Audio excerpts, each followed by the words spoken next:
समप्रियस्वद ब्रह्मन् भूतानां भगवान् स्वयं इन्द्रशाब्दे कदं दैत्या युवति विषमो। परीक्षित प्रश्न करे छे कि भगवान स्वभावથી ભેદભાવ રહિત છે, દરેક પ્રાણીઓમાં સમદ્રષ્ટા છે, તો રાક્ષસો અને દેવોમાં ભેદભાવ કેમ રાખે?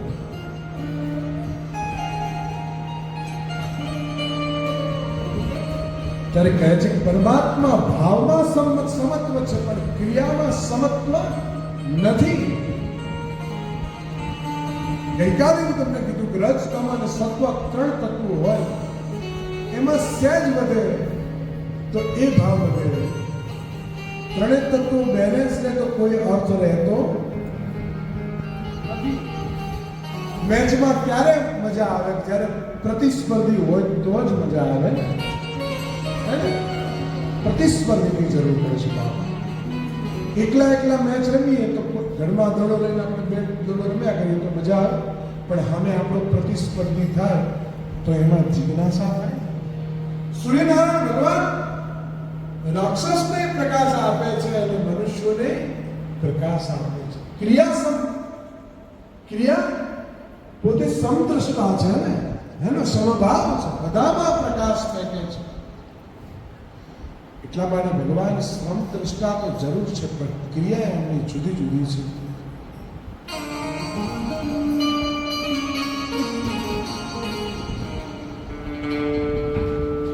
નારદજી કહે છે વરાહ અવતારમાં ભગવાને હિરણાક્ષને માર્યો. દુઃખ હિરણાકશ્યપનું થયું છે. માતા દીદી દુઃખી છે. માતાને હિરણાકશ્યપનો ઉપદેશ આપે છે કે માતા આત્મા પરમાત્મા છે, આત્માથી આવું બધું ઘણો બધો રાક્ષસ થઈને ઉપદેશ આપે છે. વિષ્ણુ સામે લડવા માટે બ્રહ્માજીનું તપ આદર્યું છે. કથા આગળ સંક્ષિપ્તમાં કહું છું. મા પરિવારને સમજાવી મંદરાચલ પર્વત તરફ ચાલ્યો છે. કયાદુને કહ્યું છે હું ભગવાન બ્રહ્માજીનું તપ કરવા જઉં છું. પણ તપમાં ચિત્તનું ક્યારે પહોંચે સિદ્ધ થાય, મને એકાગ્ર થાય ત્યારે તપ સિદ્ધ થાય. તપમાં વિઘ્ન નાખવા માટે બૃહસ્પતિ પોપટ બનીને આવ્યા છે. જેવો હિરણાકશ્યપનું ભગવાન બ્રહ્મદેવનું ધ્યાન કરે એટલે પોપટ નારાયણ નારાયણ નારાયણ બોલ્યો. ફરી પાછો હિરણાકશ્યપુ ઘરે જાય. ઘરે જઈને કહે કેમ પાછા આવ્યા સ્વામી? તો કે છે મને તપસ્યામાં એક પોપટ વિઘ્ન નાખે છે. શું વિઘ્ન નાખે છે? તો કે વારંવાર નારાયણ નારાયણ બોલે છે. એમ શું બોલે છે? કયા ગુરુ? ધર્મ પ્રેમી. ફરી બોલો છું તો કે છે નારાયણ નારાયણ કરે છે. અચ્છા, નારાયણ નારાયણ કરે છે તો એ નારાયણનું નામ કેમ લે છે? કઈ રીતે બોલતો હતો? કે છે નારાયણ નારાયણ એવું બોલતો હતો. 7-8 વખત નારાયણ નારાયણ બોલાવડાવે છે. પત્નીને બહુ અંદરથી આનંદ થાય છે કે આજે મારા પતિએ ભગવાનનું નામ લીધું છે. ફરી પાછો હિરણાકશ્યપુ તપ કરવા જાય છે. એ દરમિયાન કયાદુ ગર્ભવતી થઈ છે. હિરણાકશ્યપુ ભયંકર તપ કર્યું છે. પ્રહલાદ એમના અંશમાં ગર્ભ અંશ તરીકે પ્રહલાદ આવ્યા છે. બ્રહ્માજી પ્રસન્ન થઈ હિરણાકશ્યપુને કહે છે કે માગે તે આપું. ત્યારે વરદાન હિરણાકશ્યપુ માગે છે રાત્રે ન મરું, દિવસે ન મરું, અંદર ન મરું, બહાર ન મરું, શસ્ત્રથી ન મરું, અસ્ત્રથી ન મરું, પશુથી ન મરું, માણસથી ન મરું. આવું વરદાન માંગ્યું. એક જગ્યા ખાલી રાખી નહીં, પણ મારો વાલો ગમે ત્યાં જગ્યા ગોતી પાડે. બ્રહ્માજી કે બસ કર, હવે બાકી શું રાખ્યું? બ્રહ્માજી કે તથાસ્તુ. અને ત્રણેય લોકમાં વિજય કરવા નીકળ્યો છે, સંગ્રામ કરવા નીકળ્યો છે. દેવતાઓમાં હાહાકાર થઈ ગયો છે. ભગવાન સ્તુતિ કરે, દેવો ભગવાન પાસે ગયા છે. ત્યારે ભગવાન કહે છે કે જ્યારે ભક્ત પ્રહલાદનો જન્મ થશે ત્યારે હું આવીશ. આજે ઋષિ જયંતિ છે ને, અમારા ઉષાબેને મને યાદ કરાવી હે ને, ભગવાન ઋષિની જયંતિ છે આજે. તો ઋષિ ભગવાનનો જન્મ કરશું ને, હે ને? પ્રહલાદનો જન્મ થયો છે. ભગવત ભક્ત જન્મતાની સાથે ભગવાનનો ભક્ત એવો પ્રહલાદ ભગવાનના ભજનમાં રત છે. ગુરુકુળમાં શિક્ષા માટે મોકલ્યો છે. સંદાવર ઋષિને બોલાવ્યા છે અને રાજનીતિ શીખવવા માટે મોકલ્યા છે. પ્રહલાદની સ્મરણ શક્તિ અલૌકિક હતી. સંદાવર ઋષિ એમને ખૂબ જ સ્તુતિ કરી, ખૂબ જ રાજકારણ શીખવે છે, ધર્મ શીખવતા નથી. પણ પ્રહલાદને એક જ વખતમાં એ બધું જ્ઞાન થઈ જાય છે. રાજા આવીને પ્રશ્ન કરે, બોલ બેટા શું શીખ્યો? ત્યારે કહે છે, તત્સાધુ વર્તે સૂર્યવર્યદેહિનામ સદા સમોતિગ્નર્યામ સદ્ગ્રહા હિત્વાત્પાતમ દ્રોણન્તુ કોપમ વનમ ગતો યદ્વૈમાશ્રયે. અચ્છા બેટા શું શીખવાડ્યું મને કહે? તો કહે છે, પિતાજી આ ઘર છે ને, આ મહેલ છે ને, અંધારો કૂપ છે, અધપતનનું મૂળ છે. છોડી વનમાં જવું અને ભગવાનનું શ્રી હરિનું ધ્યાન કરવું. આવું જ્યારે કહે છે, હિરણ્યકશ્યપને ક્રોધ ચડ્યો છે. સંડ્ય અને અમરને બોલાવ્યા છે, ઠપકો આપ્યો છે. મેં તમને આને ભગવાનનું નામ સ્મરણ થોડું શીખવ્યું છે? તમે તો બીજું બધું રાજનીતિ શીખવાનું કીધું છે. તમે નામ સ્મરણનો મહિમા કહે છે. ગુસ્સો કર્યો છે. એને ત્રાસવાદી પેદા કર્યો હતો. કેવો કરવો હતો? ત્રાસવાદી પેદા કર્યો છે. ગુરુ કહે અમે તો રાજનીતિ શીખવી છે, પણ ખબર નહીં એને ક્યાંથી આ બધું આવી જાય છે. થોડા દિવસ પછી પ્રહલાદ ને હિરણ્યકશ્યપ ફરી બોલાવે. પોતાની પાસે જઈને કહે છે, બોલ બેટા શું શીખ્યો? ત્યારે કહે છે, શ્રવણમ કીર્તનમ વિષ્ણુ સ્મરણમ પાદ સેવનમ અર્ચનમ વંદનમ દાસ્યમ શક્યમ આત્મનિવેદનમ. 9 પ્રકારની ભક્તિ કરવાનું કહે છે. હિરણ્યકશ્યપને ક્રોધ આવ્યો છે. પ્રહલાદને મારવા માટે સૈનિકોને આદેશ આપે છે. સૈનિકો મારવા માટે દોડ્યા છે. પહાડ ઉપરથી ફેંકે છે, અગ્નિમાં નાખે છે, પણ પ્રહલાદ મરતો નથી. રામ રાખે અને કોણ ચાખે. હાથી નીચે કચડવા માટેનો પ્રયત્ન કરે છે. અને અંધારી કોટડીમાં પૂરી દો, ભૂખે મરી જશે. પણ થયું એવું,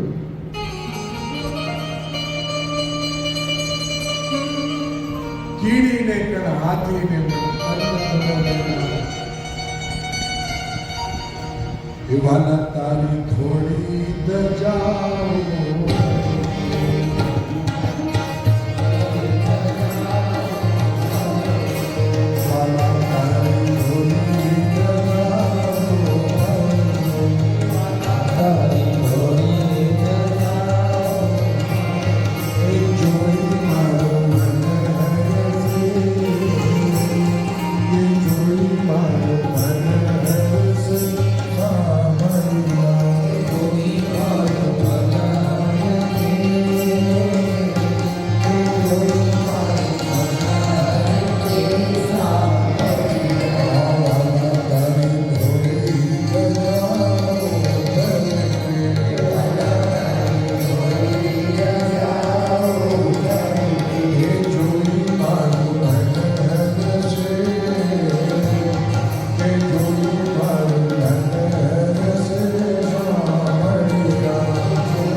ભોજન કોણ આવે છે? લક્ષ્મીજી ભોજન લઈને આવે છે. પ્રહલાદને પોતાના હાથે જમાડે છે. જે પહેરેદારો હતા ને એને ખબર પડી કે આ શું છે. એ ભોજન થાળ આવ્યો. પહેરેદારો જઈને કહે છે કે મહારાજ અંદરથી તો સરસ મજાની સુગંધ આવે છે, વઘારેલી કઢી, ખીચડી, વઘારેલી કઢી અને બાસુંદી, પછી બપોરદારીનો તરફ યાદ કરાવું છું.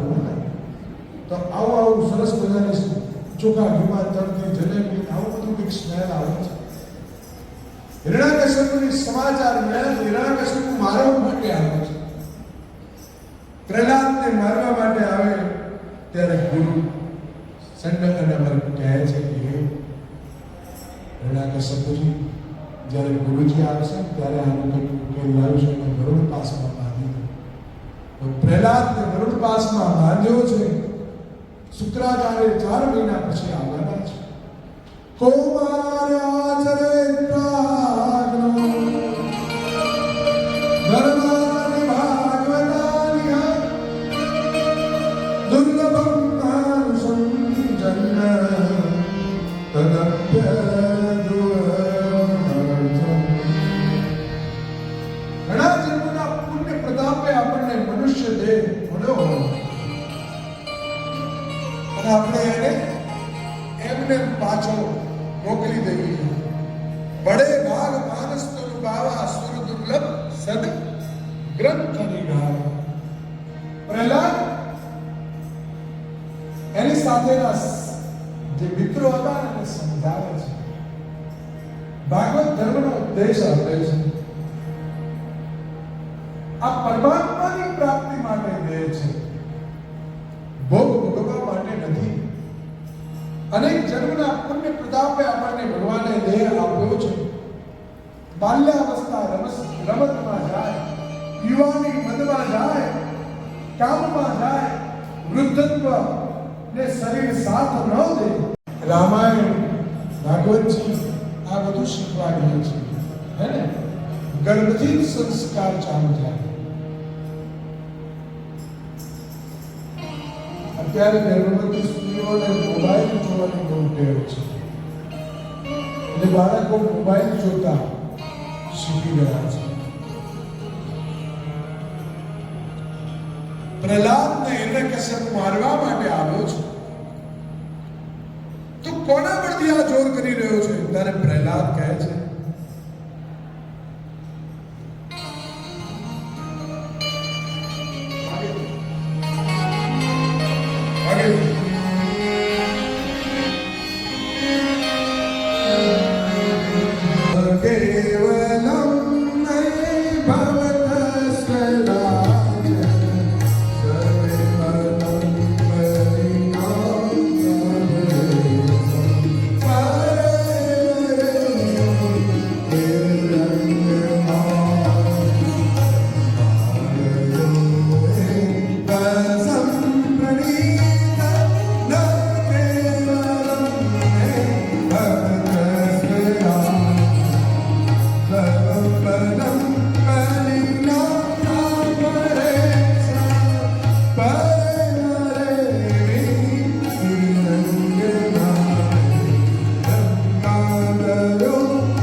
સંસારનું બળ નહીં, ભગવાનનું બળ છે. બ્રહ્માજીથી નાના જીવ સુધી ભગવાનના બળથી ચાલે છે. માટે ભગવાનને વશ કરો, ભગવાનને ભજો. હિરણ્યકશ્યપુ કહે છે, અરે આ વાક્યા મારાથી મોટો કોણ? અને તને સર્વસ્વ ઈશ્વર દેખાય છે ને? તો કસ્માદ સંવેગ દસ્યતિ. તને આ સ્તંભમાં ભગવાન દેખાય છે? હા, મને થાંભલા ભમરામાં દેખાય છે, તમારામાં દેખાય. આ જડ સ્થૂળ વસ્તુમાં બધે થાય છે. એમ તો બતાવ તારા ભગવાનને મારા જેવો કોઈ તાકાત વાળો નથી. હિરણ્યકશિપુ મુષ્ટિકા મારે ખંભ ફાટ્યો છે. ખંભમાંથી ગુરુ કરતા ભગવાન ઋષિ પ્રગટ થયા છે. બોલો ઋષિ ભગવાનની જય.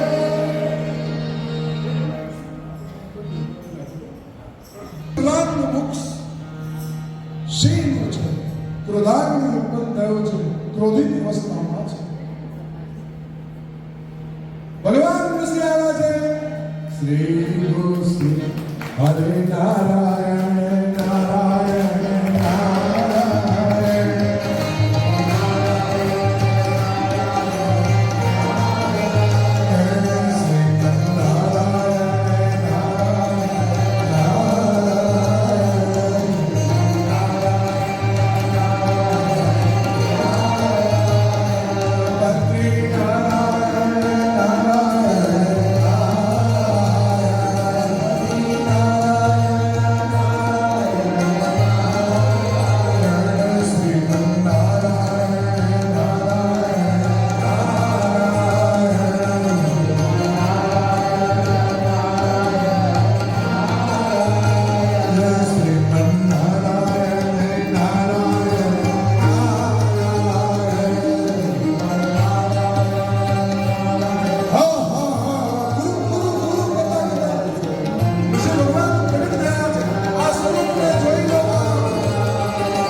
ભગવાન કૃષ્ણ હિરણ્યકશિપુનો વધ કરેલો. બોલો શ્રી હિરણ્યકશિપુ ભગવાનની જય. હરે રામ રામ રામ હરે રામ.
છોકરી દીકરાઓ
બોલો વિષ્ણુ ભગવાન કી જય.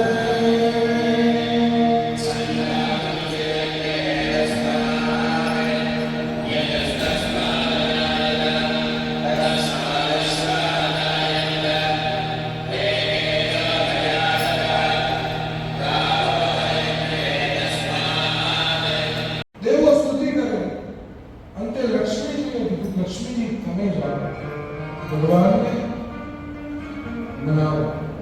ભગવાનની આંખો લાલ છે ક્રોધથી પોતાના વાળ છુપા છુપા ભગવાન વ્યવહાર કરે છે. ભગવાન કોઈનાથી શાંત ન થયા ત્યારે પ્રહલાદને કહે પ્રહલાદજી તમે જાઓ અને ભગવાનને શાંત કરો. આગે છે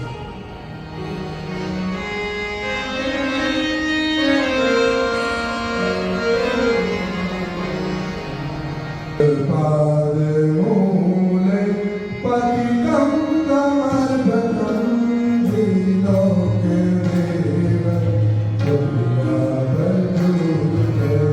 उत्ताटप्रचीन सदापराजं कालरीस्पतिराजुकमर्द स्वपादमूले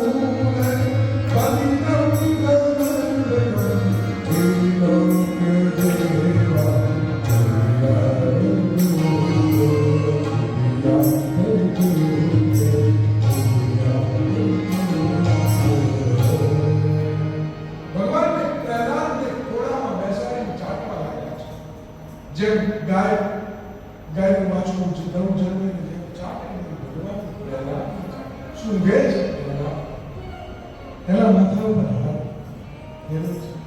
ભગવાન કહે છે બેટા તારી પાસે આવવાનો મને વિલંબ થયો છે, મને માફ કર. ભગવાન માફી માંગે છે.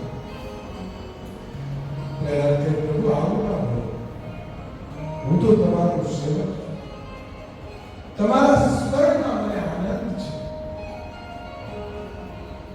અને હું તો અસુરનો બાળ છું.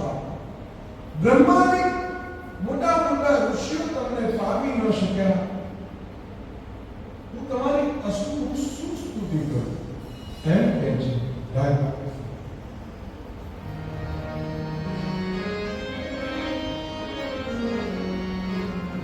બ્રહ્માદય સુરગણા મુનયો સીતા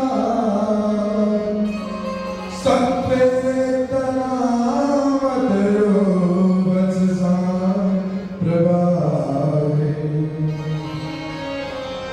નારાધિકું પુરુણે રઘુનાપિત્રો કિં તોષ્ટુમર્હતિ સમે હરિરુદ્રજાલે. ભગવાન હું તમારી શું સ્તુતિ કરું? ધર્મ કોઈ રૂપ તપ ઓસ તેજ પ્રભાવ બળ પુરુષ આ બધા ગુણોના પુરુષથી આપ સંતુષ્ટ નથી. હું તો એક પાવન દૈત્યનો દીકરો છું. તમને હું કઈ રીતે એ કરી શકું? ગજેન્દ્ર જેવા તમે મોક્ષ કર્યો છે એવા પણ હું છું. મન્ને ગણાભિયમ્યં તપસ્સકોજ સ્થેજ પ્રભાવ પૌરુષ બુદ્ધિયોગ નારાધનાય ભવન્તિ પરસ્ય પુંસો ભક્ત્યાતુતોષ ભગવાન ગજયુગપાલ.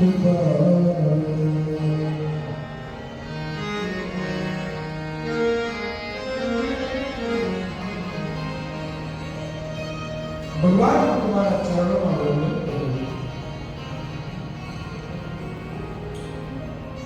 ભગવાન તમારા હું ગુણતા ગાઉં છું. પ્રહલાદ કહે હે પ્રભુ કયા સાધનથી પરમાત્મા તમે મળો છો મને કોઈ ઉપાય બતાવો. હવે પરમાત્મા પસંદ કરવાનું સાધન શું? પરમાત્મા સેવા સ્મરણથી મળે છે. સેવા સ્મરણથી ભગવાન પણ ભક્તને આધીન થાય છે. સેવા અને સ્મરણથી ભગવાન ભક્તને આધીન થાય છે.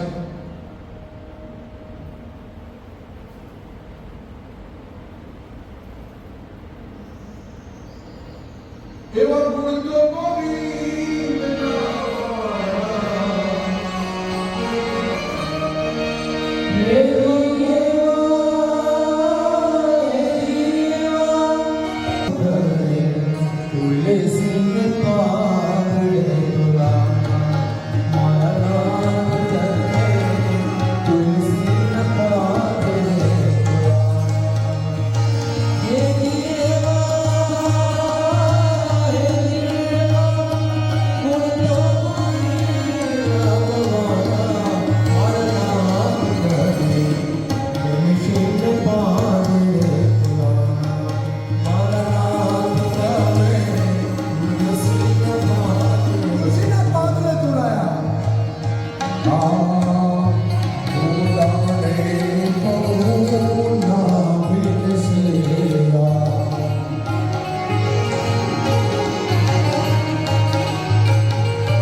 આ સંસારનો ભય છે એવું નારદજી કહે છે, પ્રહલાદજી કહે છે ત્યારે ભગવાન કહે છે તું મને સ્મરણથી બસ. મન તો છે પણ ઇન્દ્રિયો પરેશાન કરે છે, તૃપ્ત નથી તો સાચું સુખ ક્યાં છે? તો કે છે ઇન્દ્રિયોના વેગને સહન કરવું, ભોગની વાસના વધે, વિષય ચિંતનથી શક્તિ ઘટે, ઈશ્વર સ્મરણ શક્તિ વધારે છે, માટે ભગવાનનું સ્મરણ કરો. તો પછી ભગવાન તમે વિષયનું આકર્ષણ રાખ્યું શા માટે? આવો પ્રશ્ન કર્યો છે. કે છે મેં આકર્ષણ નથી રાખ્યું, મેં ભોગ ભોગવવા માટે વિષય નથી આપ્યા, એની એક કોઈ મર્યાદા હોય છે. મનુષ્યને સુખી કરવા માટે આપ્યો છે, અતિરેક કરવા માટે નથી આપ્યો. સંસારને ભોગ દ્રષ્ટિથી નહીં ભગવત દ્રષ્ટિથી જોવું. તો પછી વિષયોમાં મન ફસાય નહીં માટે શું કરવું? આવો પ્રહલાદ પ્રશ્ન કર્યો. તો કે છે એક નામામૃત અને એક કથામૃત, આ બંને એવા છે એ તમને ભજવશે. આ બે અમૃત તો ભગવાન તમે મને બતાવ્યા, પણ મનનું સ્થિર નથી રહેતું. તો મનનું સ્થિર કરવા શું કરવું? મન સુધારવા શું કરવું?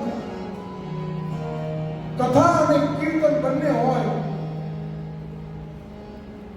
એ બંને એકબીજા ઉપર પરિપૂર્ણ નથી.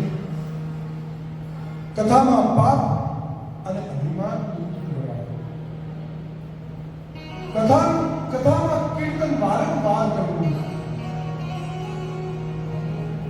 ભાગવતજી મર્યા પહેલા પણ મુક્તિ આપે એ આ ભાગવત શાસ્ત્ર છે. સંસારના વિષયોનું છોડી ભગવાન કૃષ્ણમાં ચિંતન ગંગાજીના કિનારે આવ્યા છે. વારે વારે તો અવસર મળવા પડતો, આ અવસર મળ્યો છે અને પામી નો ભાવ. તો પ્રહલાદ પણ કહે છે ભક્તિ કરો,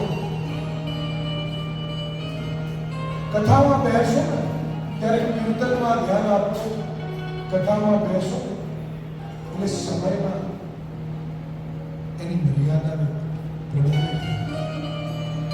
ઘડિયાળમાં નહીં જોડવું. એવું ગૌરીજી બાપા કહે છે. ઘણા લોકો કથામાં બેસે ને એટલે ઘડિયાળમાં, ઘણા મોબાઈલમાં જોયું. મોબાઈલમાં તો ઘડિયાળ આમાં ઘડિયાળના પછી મોબાઈલ લખવું જોઈએ, પણ ડોગરી બાપા વખતે ઘડિયાળ હવે મોબાઈલ આવી, હવે આપણે બધા મોબાઈલ કથામાં બેસતો ત્યારે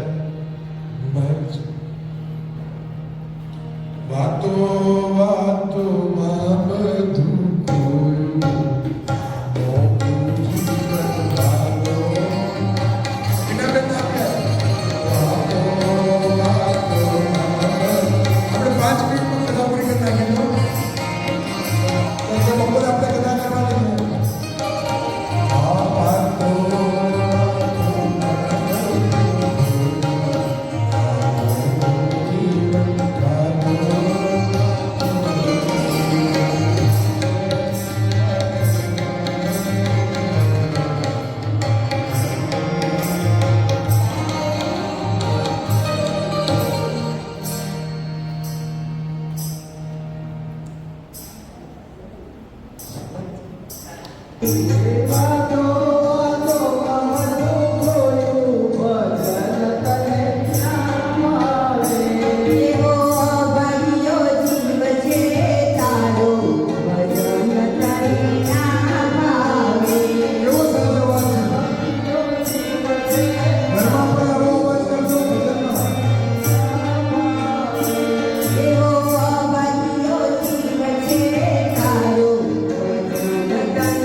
સદબુદ્ધિ નહીં શીખવાડે.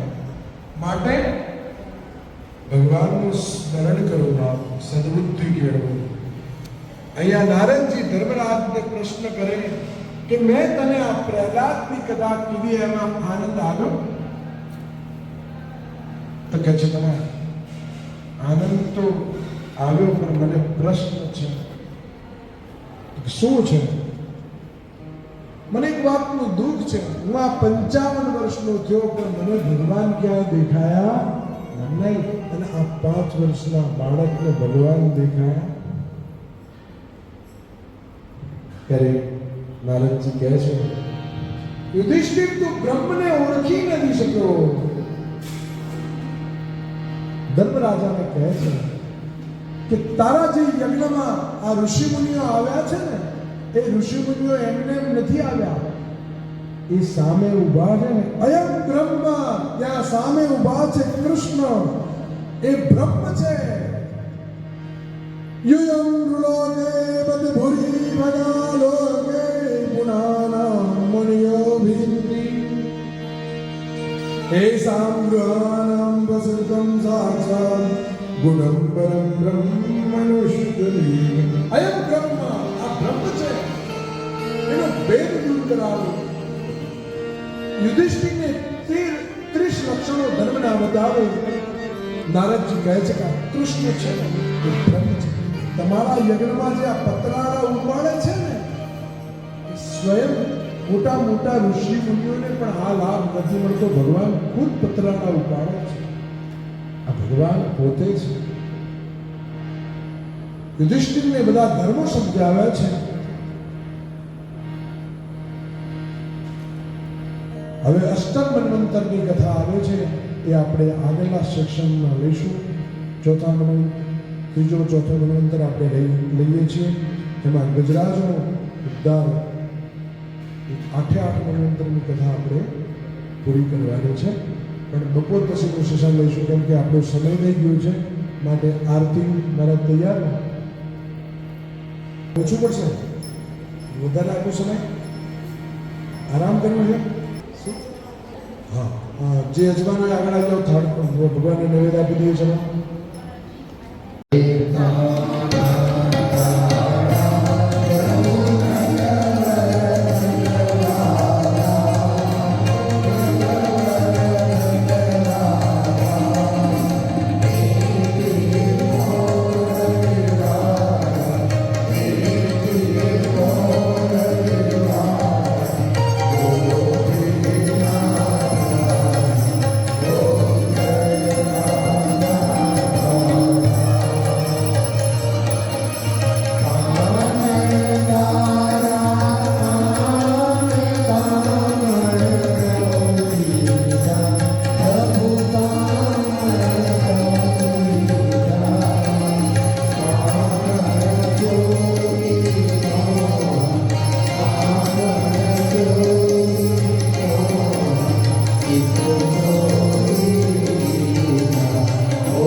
આજે સાંજે ભગવાનનો જન્મ ઉત્સવ કરીશું.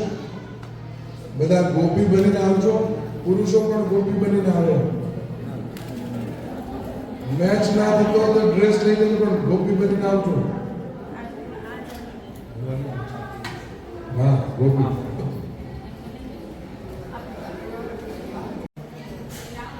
આજે બપોરનું ભોજન શ્રી બિપિનભાઈ યુ ત્રિવેદી અમદાવાદ તરફથી કરવામાં આવેલ છે. તારીખ 13/5/25 મંગળવારે બપોરનું ભોજન શ્રી કનુભાઈ સાધુ તેમજ અશોકભાઈ ત્રિવેદી અમદાવાદ તરફથી કરવામાં આવશે.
સાંજની જે આરતી છે એમાં બિપિનભાઈ ત્રિવેદી અમદાવાદ યજમાન છે.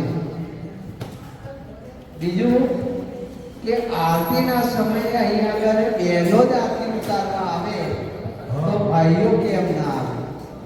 આવું મેં નજરે જોયું તો બહેનોને કહું કે થોડુંક આરતીમાં